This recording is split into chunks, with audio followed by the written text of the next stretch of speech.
It's billed as the fastest growing sport in the world, a combination of martial arts, boxing and wrestling.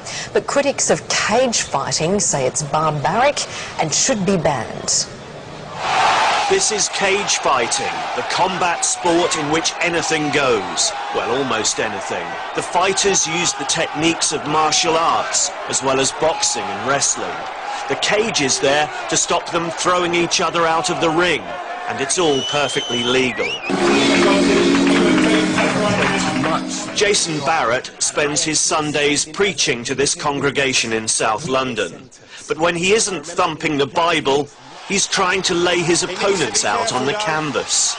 When people look at cage fighting, which is what I do professionally, a lot of people only see the violence. They don't see the discipline. They don't see, you know, the positive mental attitude. Well, that you can forgive them, can't you? I mean, the idea is you mash somebody up and you win and get the money. It doesn't sound desperately Christian on the face of it. Absolutely, absolutely. And I can definitely see to the untrained eye that would be the case.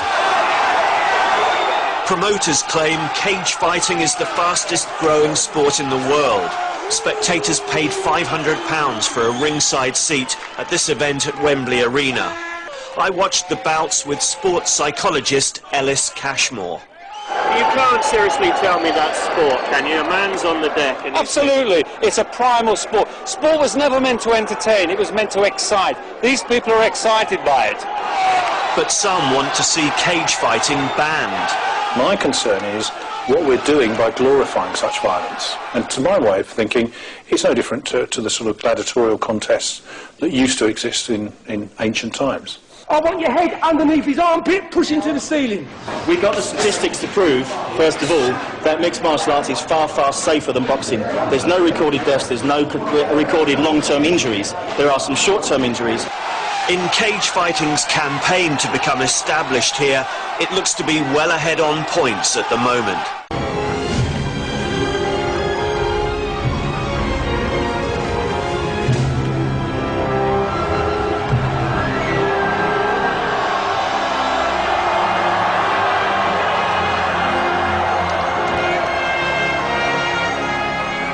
The public was eager to see these hunting shows with their strange beasts and their glimpses of faraway Africa. So many wild animals were killed in the arena that some species, such as the North African elephant and the Atlas lion, were already becoming extinct.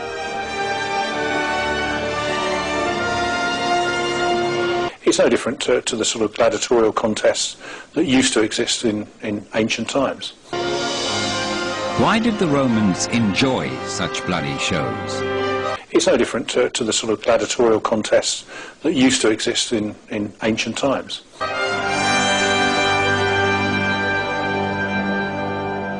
Si l'on interrogeait des Romains aussi peu sanguinaires que Cicéron, Pline le Jeune ou même Sénèque, sur la vraie valeur morale de ces jeux, nous aurions une grande surprise. Ils nous diraient que les plus immoraux de tous ces jeux, ce sont les jeux de théâtre, ce sont les pièces représentées. Tout simplement parce que les acteurs, en prenant une autre personnalité, en quelque sorte se prostituent.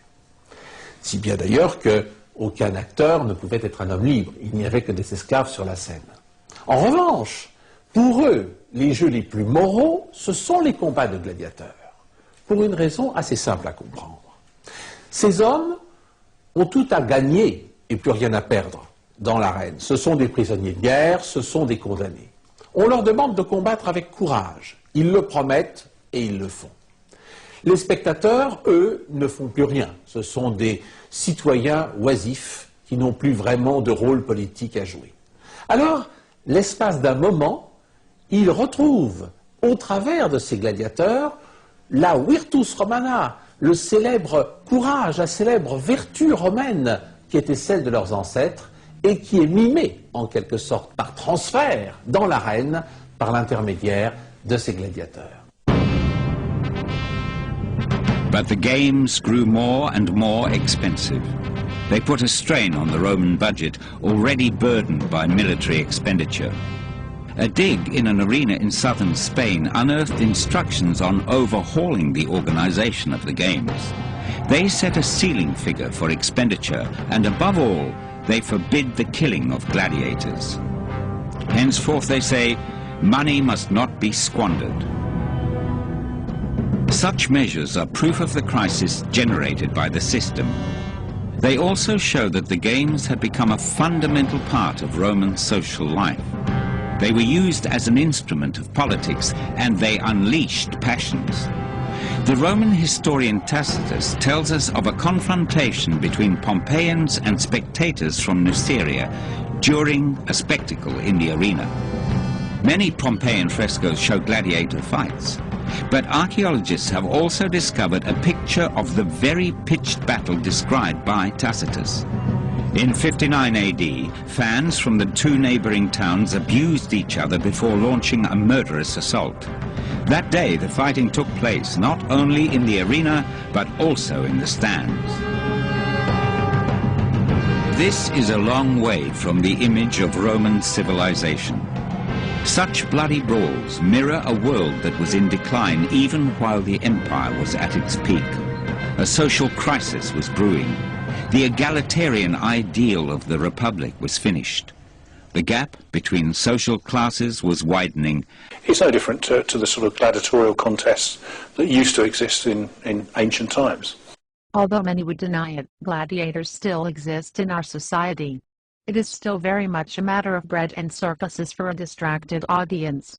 Gladiators were renowned for having free license to do as they wanted in Roman society.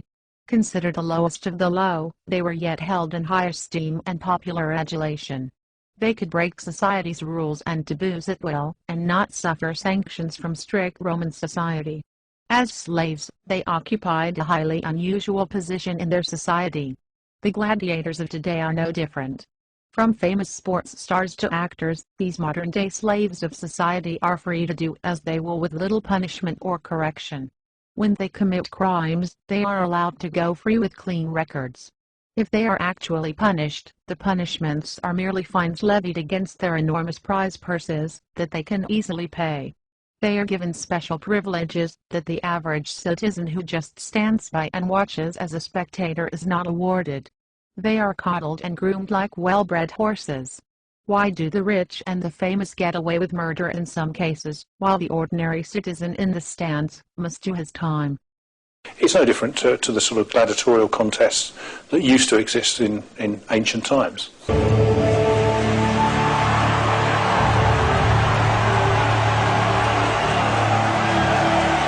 In Rome, 55,000 people, both men and women, crowded into the largest amphitheatre in the ancient world, the Colosseum.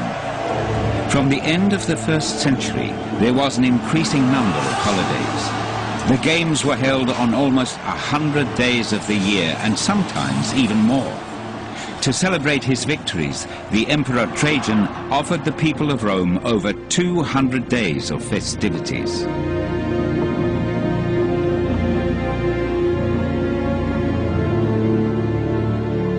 Every city in the Roman Empire had a venue for spectacles, a theatre or an amphitheatre.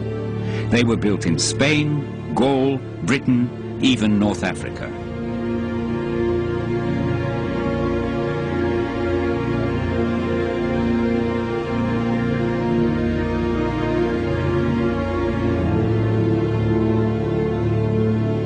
But does it follow that the blood-soaked games of the Colosseum were repeated all over the empire with the same zeal as in Rome?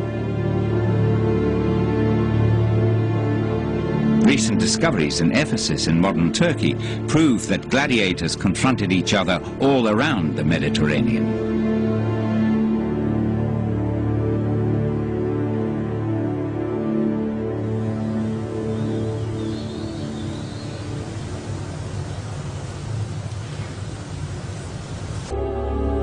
They were seldom free men, most were slaves or prisoners of war, and because of this it was once thought that they were simply thrown into the arena.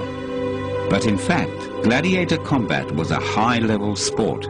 It was expensive to keep and train a gladiator, and the owners looked after their recruits. Some pathologies found in their bones show that gladiators trained hard to survive.